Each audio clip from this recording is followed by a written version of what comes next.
Boom, boom, boom, boom, boom, boom, boom, boom! Chickadee Chanka, how's it going, everybody? It's the Flying Pig here on Flying Pig United. Happy Monday to all of you. Hope you've all had a decent Monday so far. What is it, 3:35 in the afternoon? Some of you may be just getting off school. Some of you may be finishing work, I don't know. We've got bloody lockdown coming up, so make the most of bloody work for a change, you know what I mean? But anyway, I hope you're all good today and having a good one. Thank you so much for stopping by and getting in here. We've got to talk about it today. It's going to be gashtastic, but let's talk about Ole Gunnar Solskjaer and his job at Manchester United, because let's face it, that game against Arsenal yesterday was a potential nail in the coffin. I don't think it's the final nail in the coffin for Ole Gunnar Solskjaer at United, but it is a potential nail in the coffin of what it means for Ole Gunnar Solskjaer's future as Manchester United manager. Let's be honest now. I mean, look, there's so much pressure from the fan base. I was pretty shocked yesterday. I was shocked yesterday when I did my video, and afterwards I read the comments on the video, and I'm going to be honest, 95%, maybe even 98% of the comments were all Ole out. People have lost the faith in Ole Gunnar Solskjaer. They don't want to see Ole Gunnar Solskjaer continue in the job anymore. That is the overriding sense that I got from the people that were commenting on my video yesterday anyway. You can go and see it yourself if you look at the match reaction and go and look at all the post-match comments. There's a shit ton of them, and all of them are Ole out, or most of them are Ole out. It's pretty mental. But anyway, let's get into it then, and why I believe he needs a little bit more time and what this actually means, and is he going to get sacked? We'll get into all of that in this video. Thank you so much to everybody that's joining us today. We've got Minato Namikaze, hello bro. Cluft, we got Jonathan Gallagher, Michael Collins, hello mate. Abdi Leadbacks, Footy Talk, Moham Media, Kota Worth, Phantom 10, Berberspin 9, Man United 001, Primot, Ayup Sun, Marek Stachowski, Marie, Footy Talk Berber, and everyone else. Thank you so much for getting in here for this video this afternoon. Do us a favour and smash the like button on the video if you have not done so, because we've got a lot to get into today, everybody. I will, of course, dip into the comment section and see what you guys think about the matter, but we can't get away from the fact that Solskjaer has got 1 point from 4 home games so far this season. We can't get away from the fact that we are currently 15th in the Premier League after 6 games. I mean, it is absolutely terrible, the league situation that Manchester United find themselves in. We find ourselves in a situation where you could argue it's going to be difficult for us to challenge this season already, which of course should have been the aim at the start of the season, really certainly challenging for those top 4 spaces. I mean, actually, if you actually look at this situation, I mean, you know, Manchester United have 7 points right now. We do have a game in hand on most teams as well. If we win that game in hand, you know, we'll be somewhere around mid-table, probably around about 12. We might go above Leeds if we win that game in hand, if depending on how they do. So we could be in 12th position. That would put us only 3 points currently off of the top 4. So is it really panic stations yet? I mean, yes and no. You have to say that the performance against Arsenal yesterday was simply not good enough. The tactics were not good enough. You could say the selection wasn't good enough because it just didn't work at all. I thought all 4 midfielders didn't really have a good game whatsoever. Fred, who's been pretty great recently, was bang average. McTominay perhaps shouldn't have been starting that game. He did have a good game against PSG, but is that enough to ride on the coattails of that one game for the next few games where he's not looked so good? I think no. So yes, I do think Solskjaer got his selection wrong. I also think that Pogba at this stage shouldn't be being started in games. He's better as an impact player, I think, from the bench. And if that's not good enough from Paul, then he's going to have to go. We're going to do a video on Paul Pogba later today, so I'm not going to get too deep into Paul Pogba right now. I'm going to do a whole bloody video on the guy. But Ole Gunnar Solskjaer certainly set the team up. I wouldn't say negatively, I wouldn't say wrongly, but they just didn't play very well at all. I think you have to shoulder some of the responsibility if you're the players out there too. Everyone's just piling all this blame on Ole Gunnar Solskjaer right now and saying it's all Ole's fault. It's all Ole's fault. Is it Ole's fault or is it Woodward's fault? Is it the Glazers' fault for not getting the players that Ole Gunnar Solskjaer actually targeted and actually wanted in the summer? Also, is it the fault of the players who, let's be honest now, you have to go out there and you have to perform to a better standard as an individual? I completely agree with what Roy Keane said yesterday after the game, where he was just slating the players, basically. He also said, look, it's not looking good for Ole right now. He's got to do better. We've got to be consistent.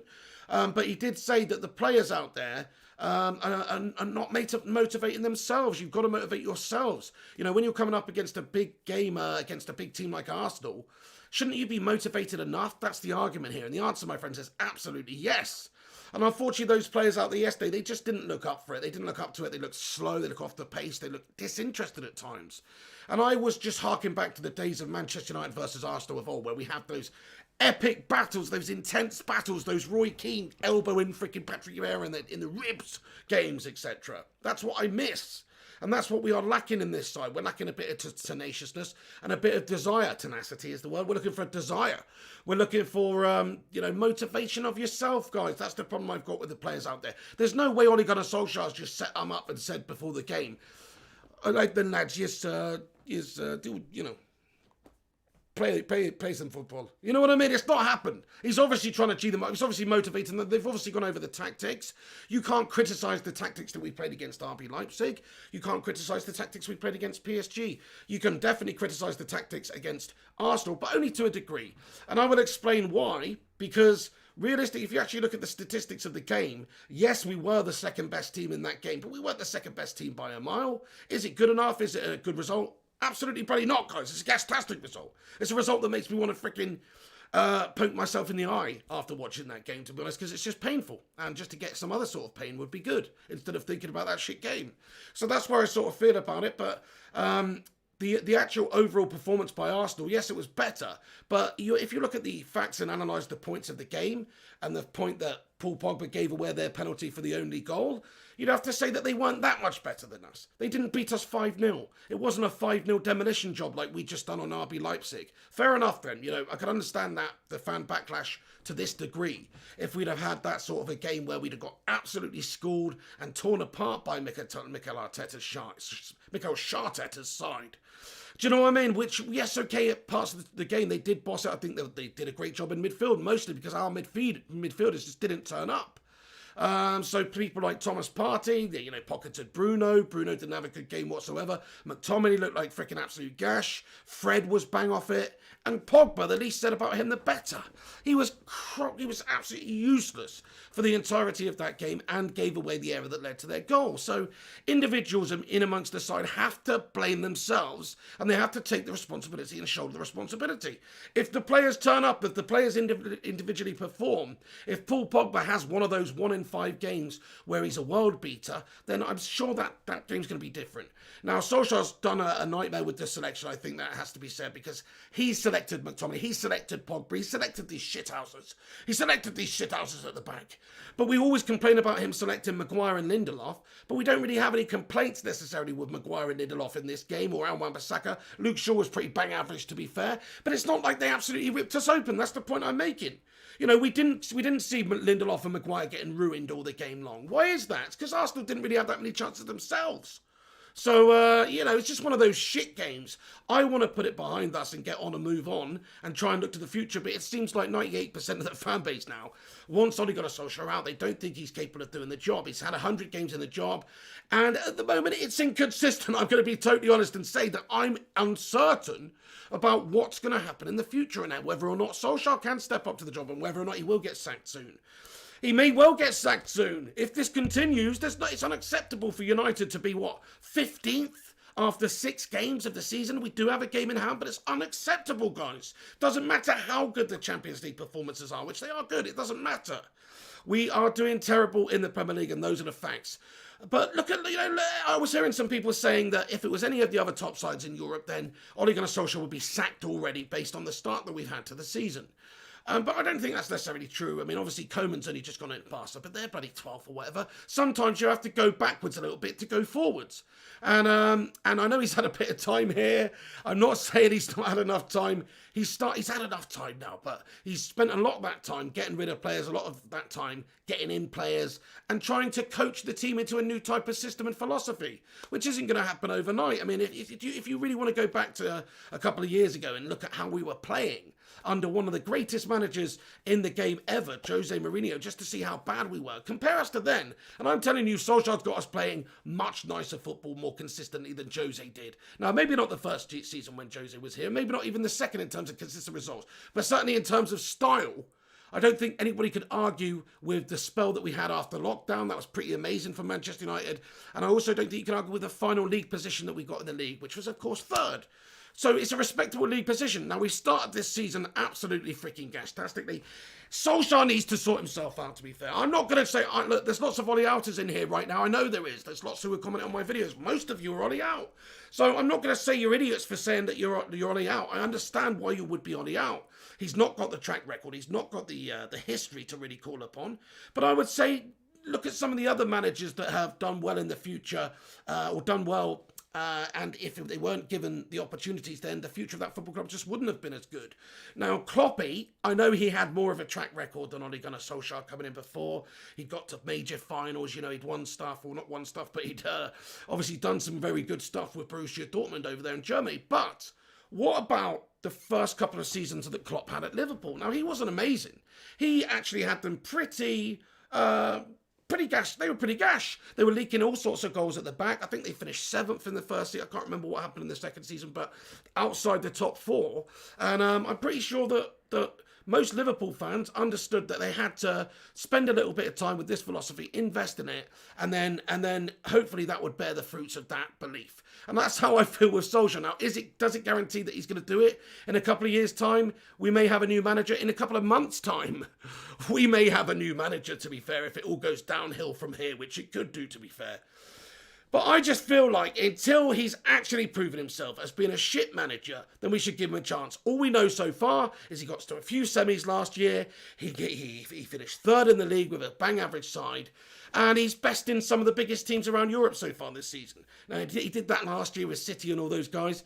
But how about the bad results? You can't get away from that. Crystal Palace, that Tottenham game, this Arsenal game. Come on, guys. I'm not going to say these are acceptable results. This is shit.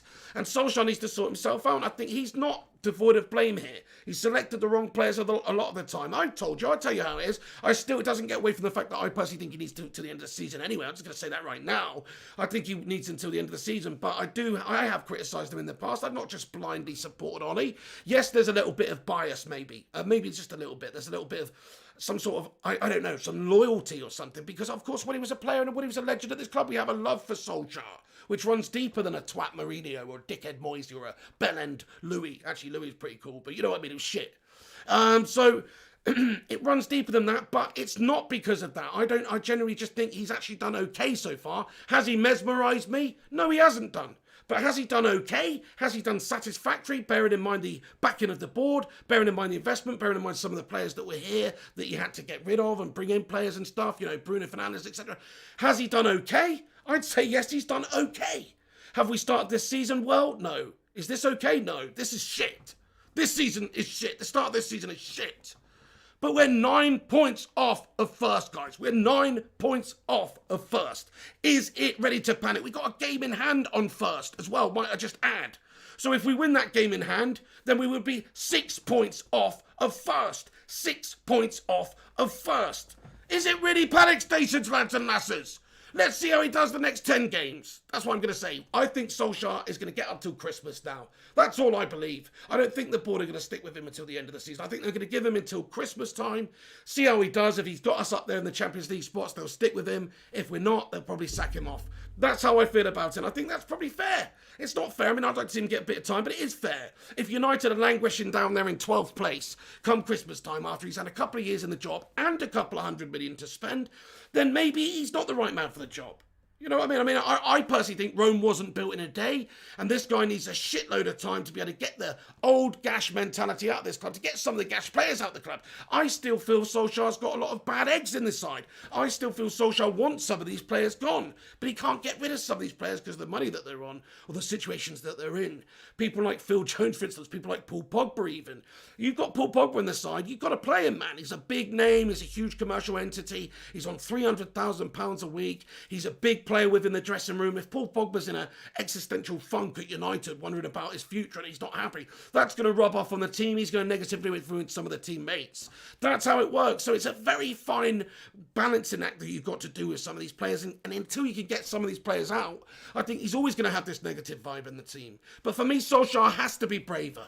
He's got to be braver. He's got to make the decision. He's got to drop some of these big players, whether or not they're they're huge names, whether or not they're influencers in the dressing room. He's got to do it based on performances. He's got to do it based on consistency and reliability. People like McTominay, people like Pogba, they shouldn't be starting at the moment based on their inconsistencies. They might be great in one game here and there, but it's not good enough for United. We need a Michael Carrick. We need somebody who can do it every single week. Fred, yes, Fred's been good recently. Is he a world beater? No, but he's been good recently. Does he deserve to play the next game? Sure. He didn't have a good game out last time, but the last few games before that, he's looked good. But Pogba, how many times has... I think Pogba's given away 3 penalties for United this season. You know, people will gloss over that fact, but it's an individual error again from Paul Pogba that's given them the goal. Other than that, the game would be 0-0, and Arsenal wouldn't be anywhere better than us in that game, in my opinion. Statistically, you could argue just a little bit. Yes, they did control the midfield. Thomas Partey had a good game, you know, but... our midfielders didn't perform, our players didn't perform, and they still couldn't beat us. Our players were completely out of sorts. Bruno Fernandes, he got subbed off because he just wasn't up to it. He didn't look good. He didn't look comfortable. Was it because Thomas Partey had pocketed him? I mean, to a degree, but also because it wasn't the best Bruno Fernandes you've seen for whatever reason, whether it's the individual conditioning, motivation, belief, whatever it just wasn't there for all of the players. I'm not singling any players out, to be fair. All the players didn't have that belief. Anyway, guys, sorry, let me jump into your comment section and see what you legends have got to say for yourselves. Please do us a massive favour and smash that thumbs up button if you are just getting in here and commenting right now. Thank you for joining us. Stephen Zevon. Hello, Stephen Zevon. Sorry, Realist AC. I've missed your super chat there, buddy. Sorry, everybody, as well. I just wanted to get some stuff off my chest, and I will go deep into the comment section here and give you my thoughts and opinions on what's going on and see yours. You know, this isn't me dictating to you, Ollie in, and if you're Ollie out, you're wrong, you're wrong. Yes, it pisses me off, to be honest. I'll be honest with you. I can't understand it. It pisses me the fuck off when I hear all these people saying, oh, he needs to be sacked and he's gone and get Pochettino in and all this stuff. I mean, it does annoy me because I have lived a long enough life to see Manchester United in the biggest successful period of time from the early 90s onwards with Alex Ferguson at the helm. And I know that he didn't have a good start to his Manchester United career. I know that he was hounded by a lot of the fan base during the late 80s there to be sacked. I know that, and I know what happened afterwards. I know what happened after he won that FA Cup replay. I know what happened for the 90s and the noughties. I remember what happened. So I believe in faith sometimes. Now, blind faith, do you just want to keep putting the blind faith in someone who's not got the abilities? No, you don't. But if he didn't have abilities in coaching, how would he be able to get performances like that PSG game? How would he be able to get performances like that Leipzig game? How would he be able to get performances like the City game, or the Chelsea games last season, or the PSG game last season? Or, you know, he's obviously done a good job in a lot of the big games. I think it's just a consistency problem with United. And I think that's a lot down to the players as well. Sure, it's Ollie that's got to take some of the blame as well with his tactical selections, and also his in-game management. I think yesterday was poor. I was expecting him to bring Donny van de Beek on at half-time for McTominay. That's how bad of a game McTominay was having, and I expected him to do it. I saw Donny warming up. I think Donny was warming up at half-time, and I was thinking, yeah, he's got to do it, but he didn't do it. And he dawdled a bit with the sub, so he was naive yesterday. He wasn't proactive. He didn't make the correct adjustments, and his inadequacies and his inexperience was there to be seen yesterday. I'm not saying he's a perfect... Of course, Solskjaer's not a perfect manager. Nobody is. He's certainly not. After just having a couple of years in the job, he's certainly not. But I still think he knows this football club, and he loves this football club, and he gets this football club. And I'd rather have a Manchester United player, ex-player who knows and loves this football club, who has shown some managerial abilities. It's not like he hasn't shown any abilities whatsoever as a manager. He's done some good things while he's been here, getting us third being one of them. It's a big achievement with a club like with a squad like we had last season, I think. So he has shown some managerial abilities. Has he also shown some inexperiences and some naiveties and made some big mistakes? He has done, absolutely. And he's not devoid of blame. But at the same time, give him a bit. I just think give him a little bit more time, guys. Please give him a little bit more time before you just jump on him and hound him out of this football club. Because you could have done the same with Fergie. Liverpool fans could have done the same with Kloppy. And who for? Who are we going to get? Are we going to get somebody who's the next bloody Sir Alex Ferguson? Or is it likely we're going to get another Ollie or another Louis or another Jose or another, you know? Because I don't think the problem with this football club is necessarily the manager, to be honest with you. I mean, look at, if we got Poch, he's not won anything. I believe he might be able to steady the ship. You might have that whole new manager effect where the new man comes in and everybody's on their best behaviour, so they're putting in their best performances, trying to convince the manager to let them into the team. Do you know what I mean? That's what happens when you get a new manager, regardless. You often see that.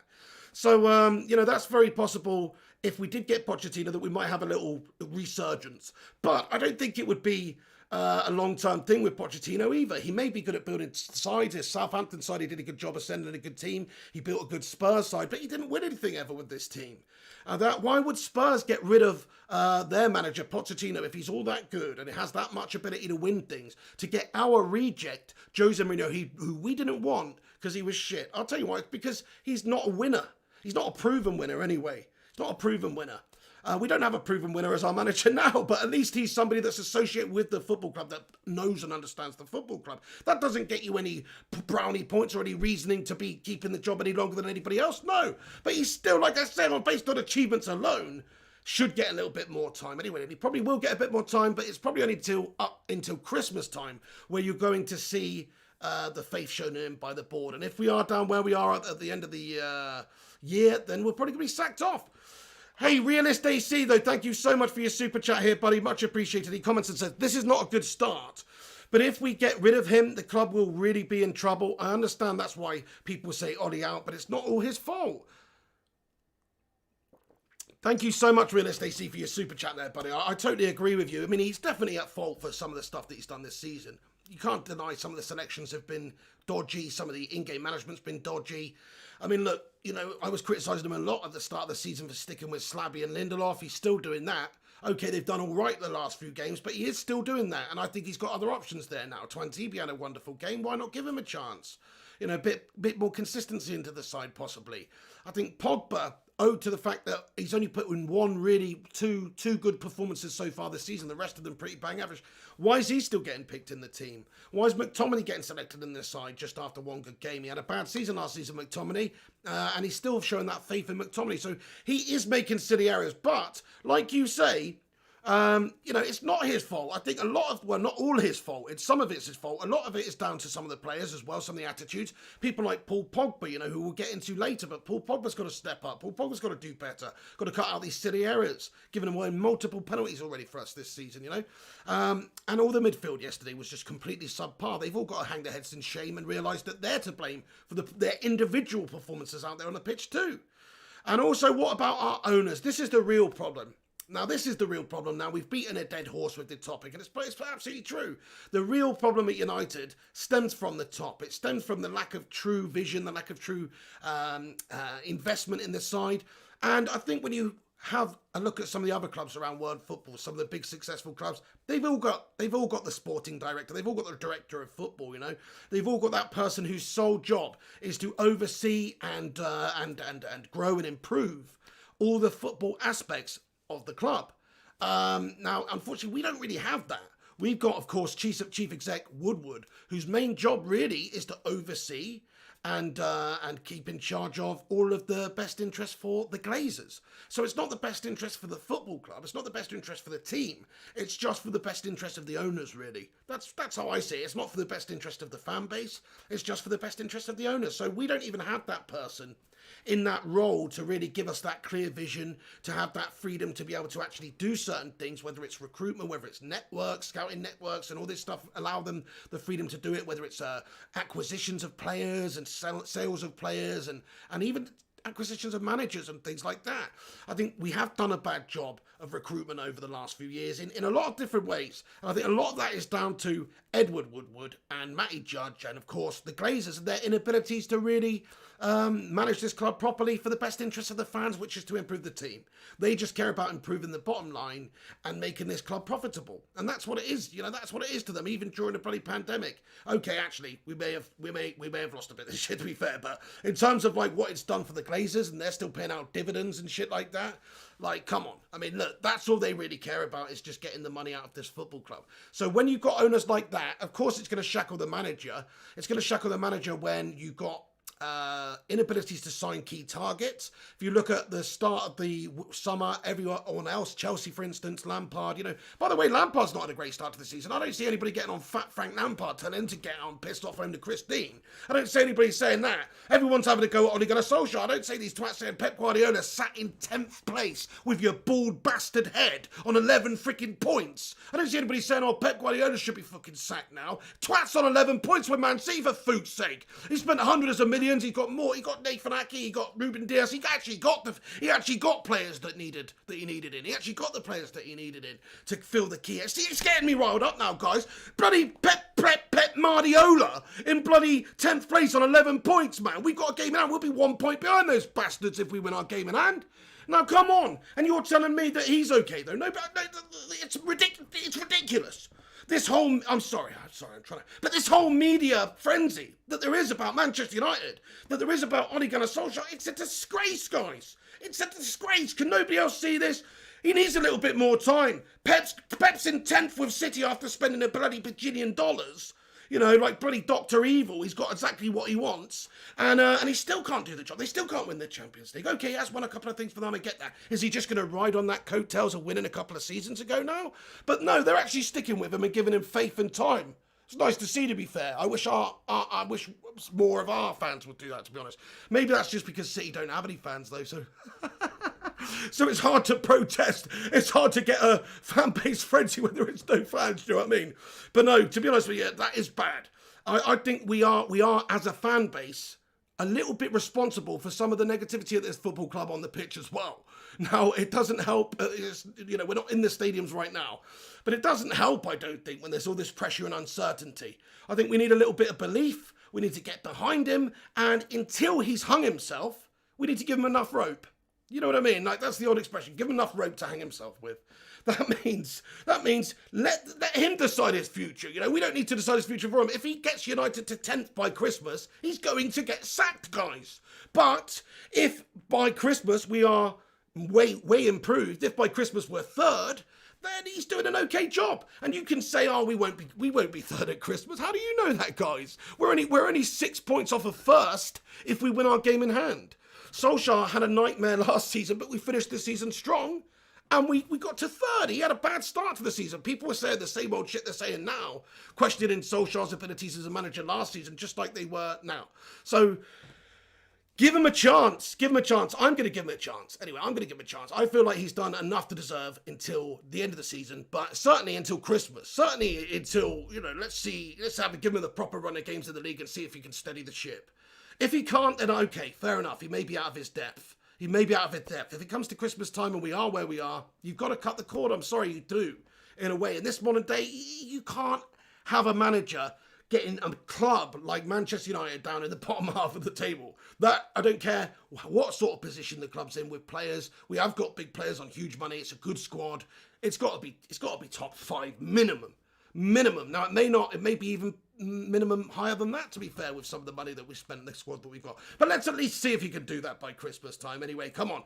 Right, let's get into your comment section then, everybody. Thank you so much for getting in here. But it does wind me up. I'm looking at Pep Guardiola there in mid-table on 11 points with a game. Actually, no, we haven't got a game in hand on them. Sorry, shit.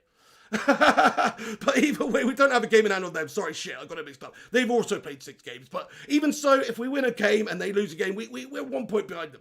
So I don't think they've had a great start. Chelsea haven't really had a fantastic start either. I mean, they are in 6th place, but they've lost a bunch of games. They're on 12 points. You know, they've spent a ridiculous amount of money, to be fair, this season. So we are doing worst out of all of those teams, though. We can't get away from that. Let's get into your comment section then, lads and lasses, and see what you think briefly. I've got a few more points I want to make because I've got a lot to say about this. But hey, guys, there's over 150 of you legends watching right now. Thank you so much for tuning in this afternoon. I hope you've had a good Monday so far, everyone. Honestly, I know it was a shit game yesterday.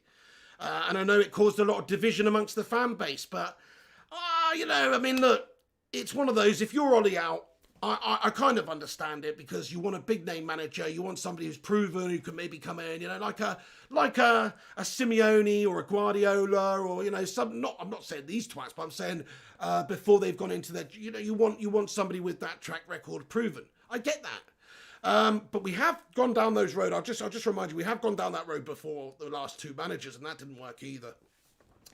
I don't want to become one of these football clubs that's just a carousel, that's just a merry-go-round, these managers coming in and then going out. I don't think it's good. I think that's exactly what the Glazers want. It's exactly what they want. James, how's it going, James? By the way, smash that thumbs up button, lads and lasses. Get into the comments now. I'm going to read a bunch of them out. Sorry I haven't been reading them. I'm just going to before we do that, can I just have a vote? Can we just get hashtag Ollie in? or hashtag Ollie out in the live chat quickly from you. I want to see what you actually think. What's your vote? Only vote once. Just put hashtag Ollie in or hashtag Ollie out. Me, I'm hashtag Ollie in personally. But I understand, I understand maybe some of you won't be. Let me just give this a refresh and see why these comments aren't coming through here. I don't know. But yeah, there's a lot of the fan base is Ollie out right now, and we're just going to prove that right now because usually this live chat on this channel is very much Ollie in. It certainly has been over the last year. There's always been Ollie outers and doubters, and that's fine. That's your prerogative. But right now, let's have a look. Ready? Harry Maguire, how's it going? So Talk MU says Ollie in. James Barker, Ollie in. Fozzie Aussie, Ollie out. The special one, Ollie in. Jim Joe, Ollie in. Ollie in, Ollie in, Ollie in, Ollie in, Ollie out, Ollie out, Ollie out, Ollie out, Ollie in, Ollie in, Ollie out.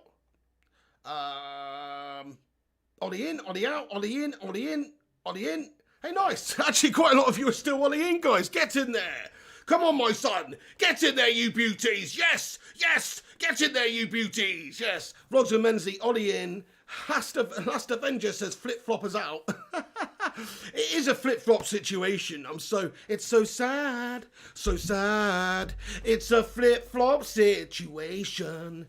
And it's getting more and more absurd. Do you know what I mean?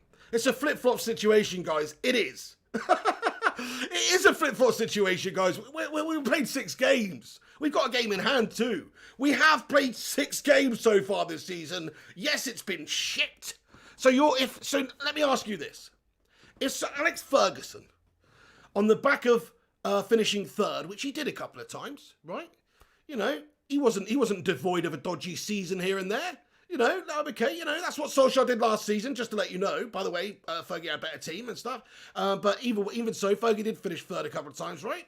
Now, would you have sacked Fergie the season after he finished 3rd if he started with the same amount of points we've got 6 games in? Just answer that question, Athanasius. Yes or no? Would you have sacked Alex Ferguson the season after he finished 3rd at United? No, you wouldn't have done. I'm just going to answer the question for you right now. No, you wouldn't have done. Rick Raw says yes. I don't think you would have done. Well, if you would have done, then that's what I'm talking about. That's what the flip-flop attitude is, and that's what separates success from failure, is having a bit of belief and a little bit of faith in what a manager is trying to do. Now, some of you may have sacked Alex Ferguson the season after he finished 3rd if he had a dodgy start. Fair enough. I get that. But then we wouldn't have had that sustained success after that again either, would we? So, I'm not saying Ole Gunnar Solskjaer is Alex Ferguson. Nobody is. But I'm just trying to make the point that it's very early in the season. And we did finish 3rd last season, and that's not a bad result. That wasn't a bad result for a team that probably had a squad at the start of the season capable of finishing 5th. We got Bruno in. That helped us out no end. Great Ole Gunnar Solskjaer signing, by the way. One of the best signings we've made for years. Just happens to be Ole Gunnar Solskjaer signing. Aaron Wan-Bissaka, another signing that's incredible. People will say Maguire's a shit signing. Maguire's not a shit signing. Maguire's a decent signing. He's not a great signing, but he's a decent signing. What's bad about the Maguire deal is the amount of money that we have spent on it. Is that even Ole Gunnar Solskjaer's fault? I mean, I don't really think he's got any say over the finances whatsoever. If he did, he would have got Jadon Sancho in this transfer window because that's who he wanted. It's understood that Sancho was his #1 priority. That's who he wanted. His priority target was Sancho. Didn't get him. Another priority target was Upamecano. Didn't get him. So if he was in charge of the finances in any way, then, fair enough, but he's not. So he's got nothing to do with that, really. He wanted Maguire, he got Maguire. He's a good signing. He's not a great signing. Maybe he'll prove to be a good signing in the future. He's okay. But his other signings have been pretty damn good. I'm pretty satisfied with all of Ole Gunnar Solskjaer's signings so far. The Donny van der Beek situation, it's a good player. It's not exactly what we needed right now, but, I can't complain with Donny. That's a good signing. So, to me, Solskjaer's done all right in all aspects of the job. The only aspect of the job he's not done well in is the Premier League so far this season. It's been too poor. But think about the start we had, like that game against Crystal Palace in particular. How ill set up were we for the season? You could blame Solskjaer for this, by the way. You can. Some of it's down to him. Some of the preparations that we had, the games that we had. allowing players to go abroad and during the pandemic year is not a very good idea, in my opinion. It caused ripple-on effects. We had issues with some of the discipline of the players, such as Mason Greenwood, Harry Maguire, Aaron Wan-Bissaka went to Dubai and had to quarantine and stuff. Wasn't 100% match fit for the start of the season. You could see that. You could see Aaron Wan-Bissaka was not fit. Now he's looking good again, but he wasn't fit for the start of the season. So there were some bad preparations that the squad and the coaches and the Ole Gunnar Solskjaer are responsible for. But also the start to the season was so bad because we didn't actually get the players in early enough to do the business. When did we get Tellebs? It was right just before the end of the window. When did we get... who else did we bloody sign? Okay, we got Donny nice and early on, but he's not really been played because he's a Bruno Fernandes type player in that position. And unless we are going to do that system like we did yesterday, we need to play Donny, of course. I think we all know now we need to play Donny, but you can understand Solskjaer maybe wanting to use somebody like in the PSG game, for instance. McTominay and Fred gave us exactly what we needed: that up and down ability, that box to box ability, that defensive ability, as well as the ability to get us going. So you can see why you want to play other players ahead of Donny in certain games. That's not what I've got to criticise. I'd rather have Bruno playing over Donny right now. I'm sorry. So, but the signings came too late. The signings came too late for Manchester United. We dawdled in the window, and we didn't actually get the proper signings that Ole Gunnar Solskjaer wanted. So he wasn't trusted. He wasn't actually shown faith by the board. And we've seen this all before, guys. We've seen this all before. Lest we forget, we have seen this all before. Under Jose Mourinho with the last season that he had in charge. The season before, what did Jose do? Something very similar to Ole Gunnar Solskjaer. We didn't win anything the season before, but we finished second. We finished second by a very strong City side. And that's a good achievement for Jose. Was he backed in that summer transfer window? You bet your ass he was not backed by our owners in the Glazers and Woodward. That stupid human potato twat. He wasn't backed at all. So what did that lead to? It led to the demise of Jose Mourinho at United. It led to the lack of faith in him, in the club. It may be in some of the players. He's got to play with a certain squad of players that he's not comfortable with. He's not 100% happy with.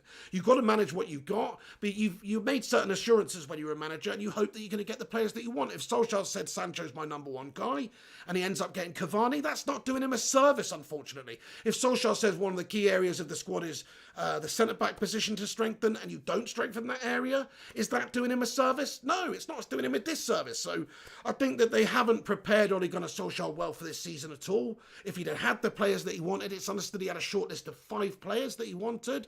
I think he got one of those players. Donny wasn't even on the list. This is what we heard, and what was leaked from the club. Whether or not this is accurate, who really knows? But it's understood that Tellers was on that list, and that's the only player that we got. So it's hard to say Ole Gunnar Solskjaer was really 100% to blame for this poor start to the season. He is somewhat to blame. I think I'm going to say he's 33% to blame. I'm going to say he's 33% to blame. And I think that the other percentage of the blame has to go to, I'm going to say 33% to the players, because I think a lot of the players ill-prepared themselves for this season. Some of the antics they were up to, some of what's been going on. Have they really been taking it seriously, or do we just have a bunch of prima donna meltbags still at the football club? Certainly a couple of them are still here, right? And I certainly think that the owners and Woodward... In fact, you know what? 33% of the blame's too much for Ole Gunnar Solskjaer. I'm sorry. 50% of the blame goes to the Glazers and Woodward, in my opinion, for ill-preparing us right for this season, and Matt Judge and these absolute turds at the football club. 25% goes to Ole Gunnar Solskjaer, and 25% goes to the players. You've got to understand this. Yes, we've got a decent squad, but still, though, we are lacking in key areas. Why did we lose to Palace? Why did we lose to Spurs? Is it the tactics? No, it wasn't. It was individual errors. The game against Crystal Palace, Victor Lindelof, an absolute shithouse of a player, should be working in IKEA, not playing for Manchester United. He's shy. He's okay. He's been okay recently. He's not made any absolute howlers. He will though. You know why? Because he's shit. So he will make these howlers, and we still kept the faith in him. We didn't strengthen them, so there's one right there. I feel for Ole Gunnar Solskjaer, I really do. He's really going to struggle to get this team playing right because we're missing the key puzzle pieces, unfortunately. Yes, we've got a good set of players, but there's so many teams in this league that have got a great set of players too. Everton on their day, when they've got a fit side anyway, they're obviously very good. They struggled the last couple of games. It just goes to show you how important depth is and quality in the side with Everton. Liverpool, obviously. City, obviously. Chelsea, obviously. Spurs, obviously. There's a lot of contenders this season. So it's always going to be a difficult for Ole Gunnar Solskjaer, especially when he's not backed. Jose was backed. Pep was backed. Klopp's backed. But our manager wasn't backed. We got Tellers in. We got Donny in. We got a couple of young lads in. Facundo Pallistri. We got Traore coming in. He wasn't backed. Smash and one in the live chat if you think Ole Gunnar Solskjaer was backed properly.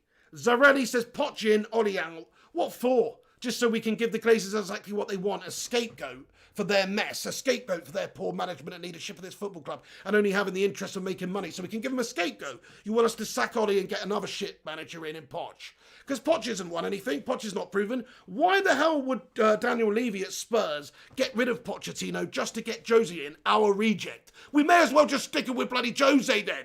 You know what I mean? We might as well have just bloody stuck with Jose.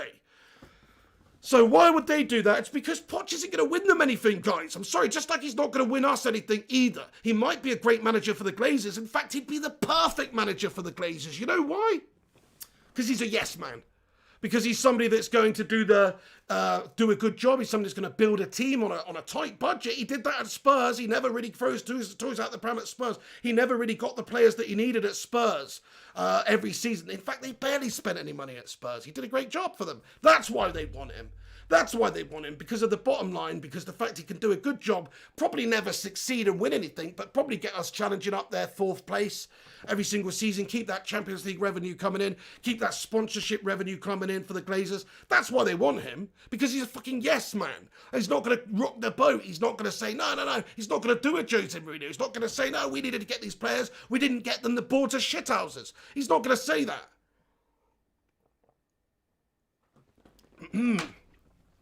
Harry Maguire says, I'm the best centre-back. Harry, best centre-back in the Mykonos jail, maybe. Vlogs with Mensley says, I can't wait for Mean Machine 2, by the way, starring Slabby Maguire. Can you? Vlogs with Mensley says, Calvert-Lewin is destroying our defence if Twanzebe does not start. That's what I'm saying as well. Solskjaer's not devoid of selection mistakes. He shouldn't be starting Lindelof over Twanzebe now. After we've seen what we've seen from Twanzebe, we shouldn't. You have to give a bit more faith in and belief in Twanzebe here. Hey guys, over 180 of you watching. Smash that thumbs up button if you're just stopping by and getting in here for this afternoon's show. We're talking about the future of Ole Gunnar Solskjaer. Is he finished, guys? Is he finished? Michael shows us backed or not. Ollie is not good enough. What are we basing that on then, Michael shows? The start to the season in the Premier League? Because in a lot of the other big games, he's done pretty well. He got us 3rd last season.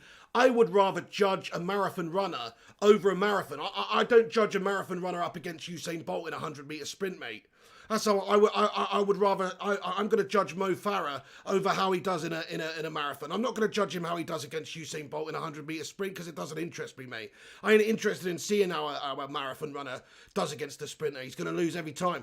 Do you know what I mean? I want to see how a marathon runner does in a marathon, and so that's what it is. Last year's marathon, he started off ropily. He had a shaky start. He's on uneasy legs, but ultimately, he's got his head down, he's broke through the wall, and he's steadily hunted down that 3rd spot for us last season.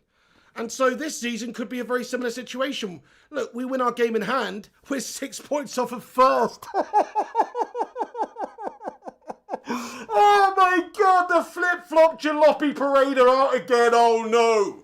6 points off of 1st if we win the first 3. If we win our game in hand, we are 6 points off of 1st, and everyone wants Ollie sacked. What's going on? Anyway, fair enough. Sorry, I could. Oh, Michael Collins says the Italian league is so shit. Chris Smalling went there and turned into a god. Exactly. He's literally Smaldini out there, my friend. It's mental.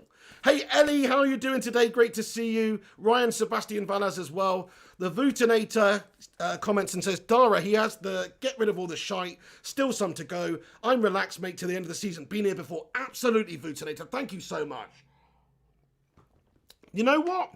I kind of think that a lot of the people that do think, I mean, correct me if I'm wrong, some of you may be older, but I genuinely think that most of the people that want Ollie out are younger people. And I'm not saying younger people are stupid or anything like that, but I'm just saying they maybe haven't seen some of the bad times at United. I mean, I was lucky that I was born in the late 80s. I missed all of the shit as well. So maybe I've got a certain arrogance about me or a certain spoiled brat nature about me after all that 2 decades of winning that we saw at Manchester United. And maybe that's got something to do with it. We are used to winning. Like people who are 20 to 30 right now, they're used to winning.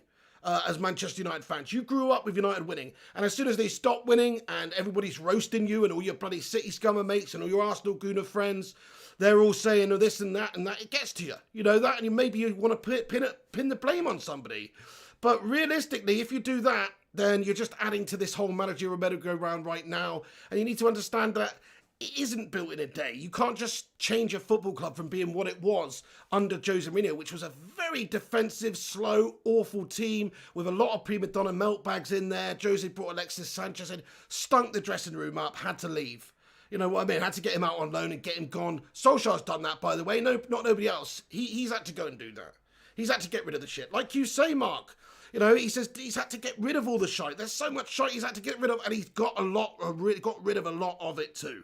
There's still a lot more to go, yes. So he's got his work cut out for him. He was always going to have his work cut out for him. You can't just get players gone that easy these days when they're on big money and nobody wants them. You've got players like Lingard. There was Pereira. There was Phil Jones. There's Sanchez, of course, he had to get rid of. Finally, we did. Pogba's another one to me. I'm sorry, but Pogba's a passenger. Pogba's a passenger as far as I'm concerned. How many managers are we going to see have to get the best out of Paul Pogba? You know, if Jose can't do it, if Oli can't do it, you know, he's had enough time at the football club. What is it the manager or is it the player? I think it's the player. He's just not good enough for United. So when you have to select somebody like that, which you don't have to, but he's on huge money, he's a huge name, he's a huge influence in the dressing room, it makes it difficult for a manager. And plus, he wants to do right by these players. Solskjaer's got no vendetta against Pogba. He's got no vendetta against anyone. He's trying to get the best team going, and he's given faith in players. It's just unfortunate these players are not returning that faith for him. Paul Rashford, hello. He says, hire Roy Keane for the Man United dressing room. Now, that would get the business done, wouldn't it? That's what we need. We need somebody going in there slapping him up. Debbie says 1 point out of 12 at Old Trafford for fuck's sake. I hear you, Debbie, and that's not good enough. It's absolutely terrible. It's a terrible start to the season. But that's all it is. It's a start to the season. And we are in a marathon race here, and we're just in literally the opening gambit. So we could pick ourselves up and dust ourselves off and get going. I believe that. We did it last season. So look, if he doesn't, though, fair enough. If he does a Paula Ratcliffe and shits his pants, then he's probably got to stop around about Christmas time. If we're 15th at Christmas like we are now, you can't justify that with the squad that we've got. Doesn't matter what owners you've got. We've still got a good squad. We've still got a top 5 squad. Like, yes, there's some problem areas in there, the centre back and stuff like that. But actually, you know, our midfield's very strong with the players that we've got there. The forward line's ridiculously strong. People like Greenwood, Rashford, Martial, Cavani. You know, the back line's not strong at all. I think Luke Shaw's not really up to it. Tellez is unfit now again, which is annoying. Lindelof, Maguire. You know, the back line's questionable, but you should definitely, it's a top 5 squad all day of the week. If this squad didn't finish top 5, then yes, the manager's done a shit job regardless of who they are, what experience they have. The manager's not done a good enough job with this squad finishing 6th or below. I genuinely do believe that, especially in your 3rd season. Now, the first season wasn't really a full season for him, but technically, let's go his 2nd full season. Then in his 2nd full season, he's got to be doing better than that. So we'll see what happens. We'll see what happens. James Lindsay, yeah, it is like that with Paula Ratcliffe pooing her pants, mate. Dara Azizi says, I was around for Ian Rush and Kenny Dalglish. Well, there you go. You see, Liverpool dominated. And what you have to remember is they went through a period of not winning anything for 30 years, my friends. 30 years. And they could have easily sacked off Klopp after a couple of seasons as well, but they kept the faith in him. And we paid that faith. He slowly built the puzzle pieces to complete the puzzle, and he brought the players in like Van Dijk and Alisson and just the players that he needed. He made shrewd signings along the way. He developed. Klopp's a great manager. You have to say that. Come on, Klopp is a great manager. It pains me to say that, but he's a personality. He's a passionate man. He's obviously got great tactics. His teams play good attacking football and they win games. So you can't really criticise him as a manager, and I'm not going to compare him to Ollie and say that he's a better manager or a worse manager than Ollie, because that's just stupid. Obviously, he's achieved a lot more than our manager. And he plays a really great style of football. But they would have never got there if they'd have given the faith in him, or the fan base have given the faith in him that our fan base has in Ollie, I think. And I'm not saying that most people want Ollie out now, but I think it's getting to be about 50% maybe, or maybe even more now. Certainly, if you look at my video yesterday, all the post-match comments, all of them were about how inadequate Ollie is at the job and how much of a bad job he's doing and how much he should be out of this football club. So, you know, it's one of those. Bayzid Kakar says, Pig, is Ollie your fellow countryman because you're being soft on him? Look, I'm not being soft on him, dude. I've said he's made errors. In that game against Arsenal, the selection was bad. I think that, you know, after you've seen McTominay underperforming, after you've seen Pogba being crap, you should be making substitutions for them guys, not taking, you know, one of the most influential players off, even if he's not having a good game in Bruno. I think he did some stuff wrong. I will criticise him, but how can I look at the facts, my friend, and the facts are he finished third last season with a shit team. He did good. That's good. This is just the beginning. This is just the start to the season. We've only just begun. You know what I mean? We've literally only just begun this season. We smashed it up in the Champions League so far. Yes, the league form's terrible. But come on, we've been in a bad slump before and pulled ourselves out of it. And Solskjaer, when his back's to the wall, usually does do that. And his back's to the wall now for definite. So I'm expecting United to come out swinging next game. I'm expecting us to go on a run now. A run of form, and actually save Solskjaer his job. I think he's going to be able to do it, guys. I've got faith in the guy. I've seen his tactical abilities. I mean, look, I know football. I've been watching football my whole life. I'm not going to say I'm an expert. Everyone's just got their own opinions on football, but I know football. And I know that in certain games, against big managers, big teams, great teams, Ollie's come out smelling of roses. He's set them up great. He's motivated them brilliantly. He's got great tactics. Everyone knows what they're doing. The execution of the team, the players out there is brilliant. So why is that happening? If he was a shit manager, he wouldn't be able to get those performances out of the team like he did against PSG. He wouldn't be able to do what he did against RB Leipzig. He wouldn't be able to do the treble over Chelsea last season. He wouldn't be able to shine Pep Guardiola's bald head. He wouldn't be able to pat Jose Mourinho on the head like a dog last year by smashing up all these big name managers if he was tactically inept. He wouldn't be able to do that, guys. So he's obviously got the abilities. It's a consistency problem. It's a learning problem. That's the issue. Adaptability. He's learning on the job. He's not got all this 20 years of managerial experience to call upon like some of the other guys do. He doesn't. He's learning as he goes, unfortunately, and he will make mistakes. But I know that. I have faith in him anyway. I'm just telling you how I feel. Fair enough. If you don't agree with me, you're entitled to your opinion. And I'm not going to belittle you anymore for having your opinion about Ole Gunnar Solskjaer out, even if it does infuriate me, to be honest. But let's get on with the rest of your comments then, guys. Thank you so much to everyone who's commenting in here today. What a bunch of legends. Clam J says, Pig, I want to support him, but I'm really losing patience with his management style. Fair enough. Yeah, I mean, look, you know, you could have said the same about Fergie in the first few years. You could have said the same about these guys, and you can certainly say it about Solskjaer right now. And you're not the only one, Clam J. Like, there's probably 50% or more of the fan base agree with you right now. They're losing faith with Ollie too. And am I losing faith with Ollie? I mean, maybe a little bit. You know, I'm not going to lie and say I'm not losing faith with Ollie. I'm not going to, you know, I think he's the right man for the job still. He needs time, and I'm going to give him that time. But to say that I'm not questioning him a little bit would be a lie. I am questioning whether or not he's the right man for the job because he doesn't have the experience, and this is an awful start, and do we want to just accept mediocrity? But at the same time, I genuinely don't think it's even all his fault. I think if he was backed properly and we had a better system at the club and better owners and all that, it would be better for him.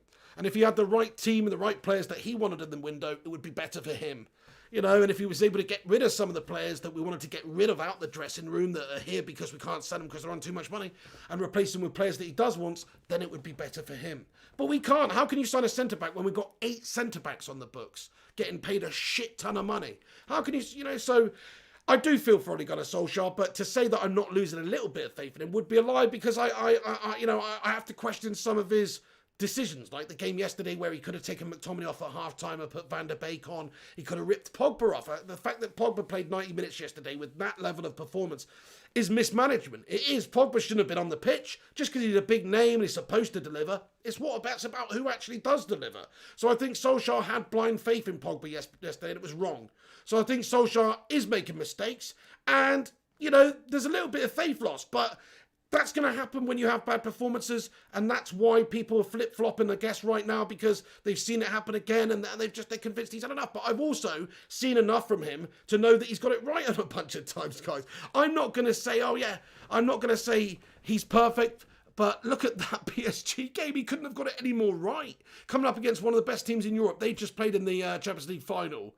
And we absolutely freaking schooled them. We went there with that 3-5-2, Twanzebe, Lindelof, Luke Shaw, centre back. It all worked out, guys. It was genius. Genius tactics, genius system. Fred and McTominay. You could have looked at that lineup and gone, shit, man. Fred and McTominay in the middle. What a mount. Guess what? It worked perfectly. It was exactly what the doctor ordered for that job against PSG. He got it 100% right. So, you know, I've seen enough from him in good lights, and I've seen some of the mistakes. Now, I've said it before and I'll say it again. All the best managers in the world will make these mistakes too. Nobody's perfect. Oh, yes, absolutely. Fred Cranham says, disrespect for the manager is responsible for the inconsistency. The players need to change their attitude. I do think that they're not stepping up as well. You have to say the players are not good enough at the moment. People like McTominay, people like Pogba in particular, I think, has just not been good enough. A lot of the players do step up as individuals. You're always going to have a bad game now and then. Bruno Fernandes is a great example. He's a quality player, but he still had a bad game. But most of the time, he's bang up for it. He's doing the job. He's motivated himself. He's really trying out there. Pogba, on the other hand, not so much. Some of the other players in the side are questionable. McTominay, I don't really rate McTominay. I'm going to be honest with you. I think he's a good... He plays with passion, and he plays with heart, and he's a good... he puts in a lot of effort. But is he really a world beater, or is he really capable of starting in big games against Arsenal? No, I don't think he is. You could even say the same for Fred. Like, this is another reason why United struggles. We should have got Thomas Partey in the summer. Seriously, we should have got Thomas Partey in this summer, but because of our owners, we didn't. Because of Woodward, we didn't. But we actually could have and should have got Thomas Partey in the summer, but we didn't. You know what I mean? So, I do feel for Ollie. Abdi Liebach says Pogba is a scapegoat. I mean, look, I don't think Pogba's a scapegoat at all. He's had years at the club, 5 years at the club, and he's put in one good season. You know, he's already this season put in mostly bad performances for us. And it doesn't matter about the team and the tactics. If you're that good of an individual footballer, you'll be able to influence games and put in good individual performances. Sometimes if you have a bad team performance and you lose, there's still one player in your side or a couple of players that look really good. Pogba's never that player for us. He's never a player that looks good in a bad performance. Some players do. You know, we've had bad performances this season and certain players have really performed really well. But Pogba's never that player. Never. He's never that player. He is that player sometimes when we're playing well and he has a great game and he does fantastic things. He's that player sometimes. Not a lot, though. He's that player sometimes. But he's never the player that has a good game when we have a bad performance. No. He's always responsible or partly responsible or largely responsible for that bad performance. So that's why I think Pogba's not a scapegoat. I think Pogba, if anything, is a shithouse. He's a player that just isn't good enough. He's not good enough for United. He's had too many games, too much time, too much faith, too much belief from the fans. And he's never going to do it for United. That's how I feel on Paul Pogba. Anyway, Jonathan Gallagher says Pogba has to go. I agree, man. I mean, look, he's got to go. He's not worth it. He's not worth 300k. He's not worth the selection. He's not worth the place in the team. There's pretty much every other player I'd rather play than Paul Pogba out there, to be fair, whatever system you want to play. Now, I'd rather have Bruno in instead of him, CAM there. I'd rather have Donny. I'd rather have McTominay or Fred or Matic as a defensive-minded player. So to me, Paul Pogba's surplus to requirements, man. I don't think he's good enough. We were too inconsistent, says Taco LaBelle. Yeah, Debbie says Bruno was absolute shit yesterday. He really was absolutely terrible, to be fair. You know, it's going to happen, though, but that's what I say. Even the best players have a bad day. Tornado says Pogba is inconsistency. That's the problem with him. Nobody doubts his abilities on the ball. He's got one of the best ranges of passing that there is, but you just don't see it that often because, well, for whatever reason, he doesn't get himself motivated or bang up for it. I agree with what Roy Keane said. These players have to seriously question themselves. Eddie A says, I'm sorry, but I'm not agreeing with the Pogba agenda, to be honest. What agenda? As in the agenda that he's shit or the agenda that he's good? Because obviously there's a lot of people saying Pogba's this amazing player that gets in the world 11 and all this, but I'm only basing it on the last 5 years of actually watching him at this football club where he's only performed about 20% of the time. So anybody that actually does think that Pogba's a great player for United, you know, not for anyone else, but for United, what have you been watching United the last 4 years? Have you actually been watching United the last 4 years? If you actually think Pogba is a better player is one of the better players in this team or has been good over the last 4 or 5 years for United, then I'm guessing you're a crackhead. So I'm just joking, but he actually hasn't been good. I'm sorry, I don't care what he says. He might have a good statistic here, one season there, but actually, if you actually look at his consistent performances over the years, he's bang bloody average, my friends. Van der Beek as well. Exactly. Van der Beek's a good shout, isn't he? Hey, Roshmano, what's going on, bro? What's going on, man? He says, can you really say Arsenal played us off the park? Apart from Pogba's mistake, how many chances did they have? Exactly, Matt Rosh. You're so bang on, my friend. You're absolutely right. I mean, they didn't play us off the park. I think they looked a bit better.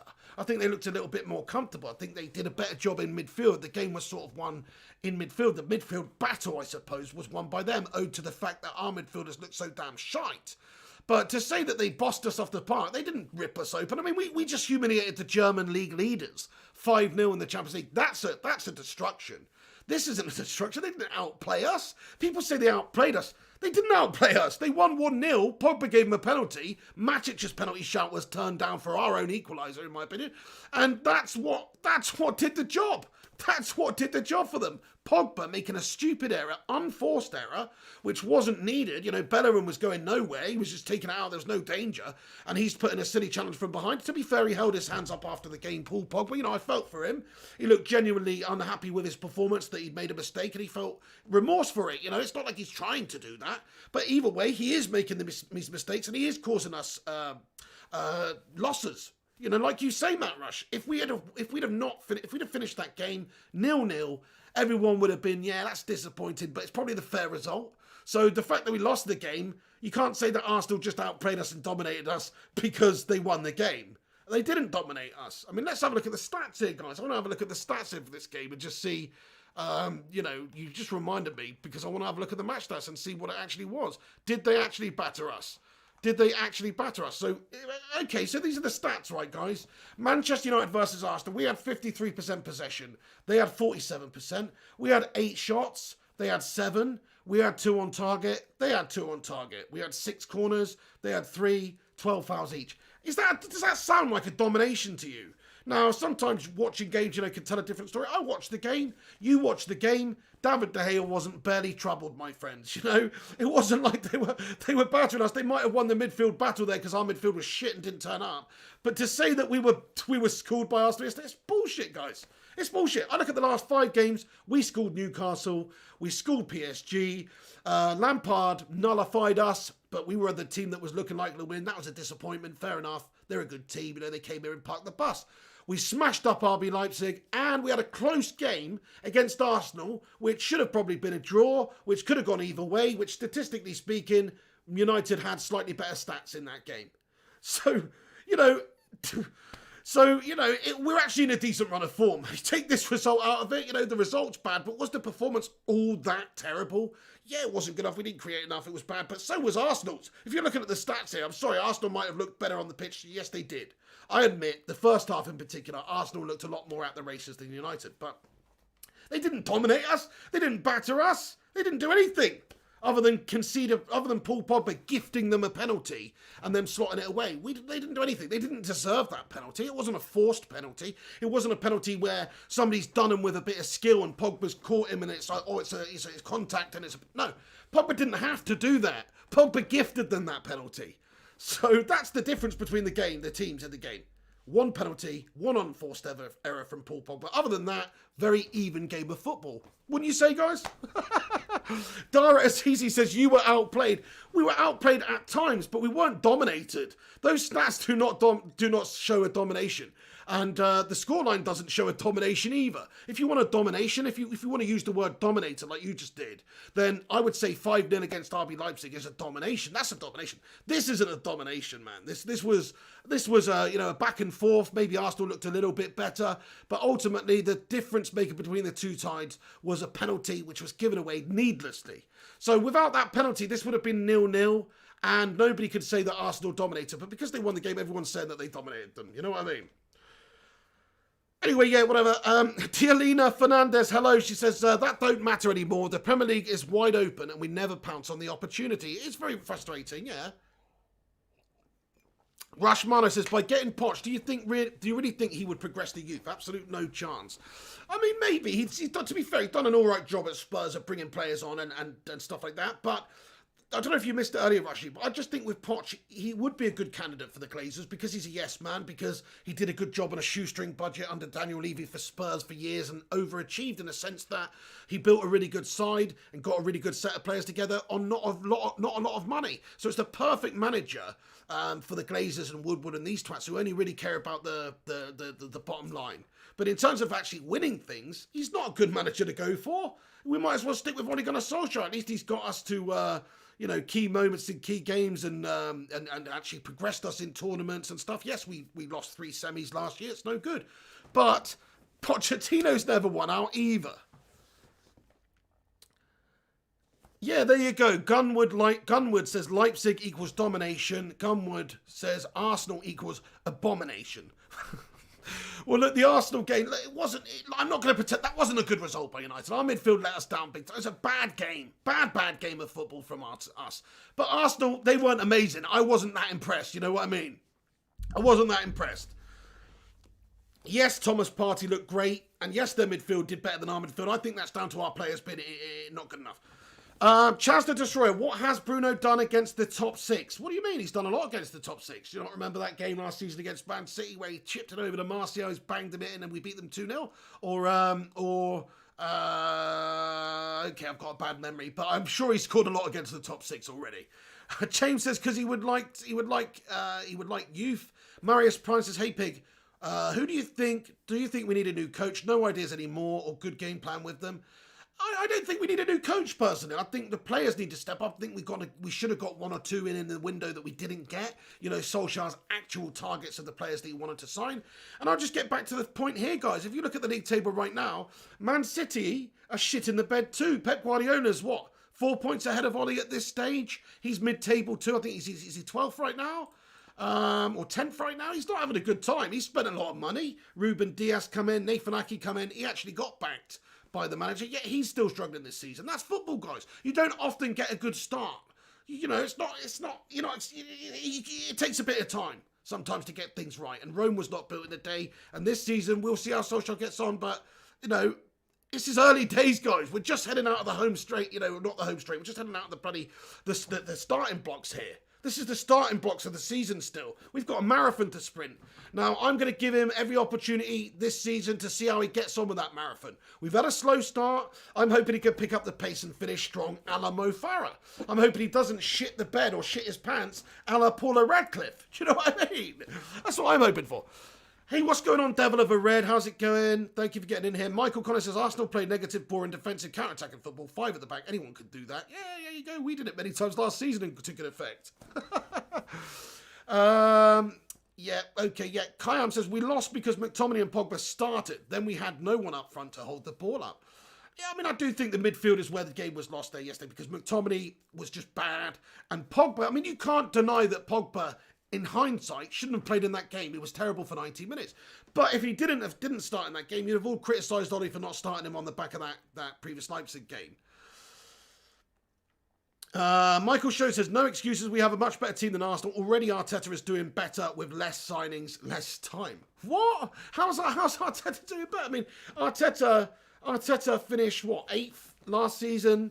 Okay, they did win. Okay, yeah, he's done all right, to be fair. As Arteta, he's done all right, and he didn't even have the full season, did he? So he's done all right. But Solskjaer, I wouldn't say he's doing bad. We finished 3rd last season. We brought in some good players under Ollie. We got rid of a lot of players. It's still early days. Richard James says, we had 3/4 of the ball yesterday. We did now with it. Technically, we had 53% of the ball yesterday, but we still did out with it, yeah. HSN says, 1 point out of 12 at Old Trafford. That's poor. Also, don't want Poch because he won't spend money and he's just a yes man. He's the perfect person for Ed also. He hasn't won anything, so rather keep Ollie then. That's exactly how I feel as well. Okay, fair enough. Look, if the perfect manager became available, which I don't think that even exists, but let's just say the perfect manager became available, then okay, if Ollie's got us in a position where we're doing really poorly, I'm not talking about now because we've only just got going this season, but if it was that case, then I could understand it. But we're not. We're talking about replacing him with Poch. What the fuck? Dara Azizi, how many games has Ollie been in charge? That was his 100th game, man. That was his 100th game. We've got another super chat here from Realist AC. Thank you very much for getting in here, bro. Realist AC says, Fred was a DM and Scott was at RCM. Wrong positions. We wouldn't have got dominated like that. Let's be honest, the RM spot is Fred's. Don't change it. Well, yeah, I mean, it depends really on what sort of system you need to play, doesn't it? I agree about McTominay, though, and I do think Fred's that more mobile player, so he should be in a wider position like that, if that's going to be the case, you know. I think maybe Matic should have started in that game as that holding player anyway, and he did get it wrong as well. He just did get it wrong. So, yeah, I agree. He got it wrong yesterday with the midfield, but he got it so right against RB Leipzig. And also, you could have said that maybe he should have gone for a different system, different formation against Arteta's side. Maybe the two midfielders in a holding sort of system with a 4-2-3-1 or something may have been a lot more suitable. So it depends, though, doesn't it? If it goes right, hindsight's a beautiful thing, my friends. Oh, thank you, Ellie. Thank you, Ellie. She says, Pig, Matt says stats tweet. Thank you so much, Matty Rushmano. Let me just go and see what you're on about here. Stats then, thank you so much, matey. Really appreciate that, Matt Rush. He comments and he says, United game stats versus Arsenal. So, oh, sorry, yes. But there's a couple that we didn't talk about here, actually. Shots 7, and 7 for Arsenal, 8 for Man United, 2 on target, both sides. Shots off target, 5 for United, 3 for Arsenal there. Big chances, 1 for United, 0 for Arsenal. Hit the woodwork once and 0 for Arsenal. 3 keeper saves. Passing accuracy, both 85%. Not outplayed, as some suggest. We were poor and didn't deserve to win, but neither did they. But that doesn't suit the narrative. Exactly. That's exactly it. I totally agree. If you actually look at the stats and stuff, it was a very, very close affair. But people will get on Ole Gunnar Solskjaer like that because that's the narrative. That's all right. The media, that's what sells newspapers. United's one of the biggest club followings. You know, are they going to sell newspapers with Pep Guardiola in the firing line on them? No, because City don't have no fans. But are they going to sell a newspaper that says Solskjaer out? Yeah, they are, because United's one of the most supported football clubs in the bloody world. Are they going to get clicks from it? Yes, they are. So yeah, that's a good point, Matt Rush. I think it's a narrative that's being painted right now by the media, by a lot of the fan base, and by a lot of the fan channels and all that sort of stuff to try and generate clicks and all that sort of stuff. That's sort of how I feel about it, really, man. But yeah, he has had a shit team. He has had a shit start to the season, I'm sorry. But he did take over a really crap team. Tornado says keep Ollie in. Okay then, guys, come on then. Let's have a little vote then, lads and lasses. Thank you so much, everyone who's getting in there. Smash the thumbs up button, everybody. If you haven't hit that like on it just yet, that would be epic of you. Much appreciated to all of you that does like these videos and get involved with these streams. Look at you. There's almost 200 of you freaking legends in here on a Monday afternoon, guys. I Lunardi. Hello, bro. What's going on? He says, I understand the impatience, but football has changed and they change coaches like it's underwear.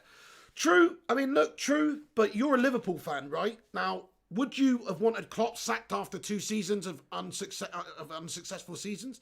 No, I don't think you would have done, because if you did want that, then you would have given up all that success that came after it. So you have to keep faith. You don't want to keep blind faith, but he's actually done all right. He's actually finished 3rd last season with a bad squad, and he's actually shown, even this season, some good tactical abilities in big games.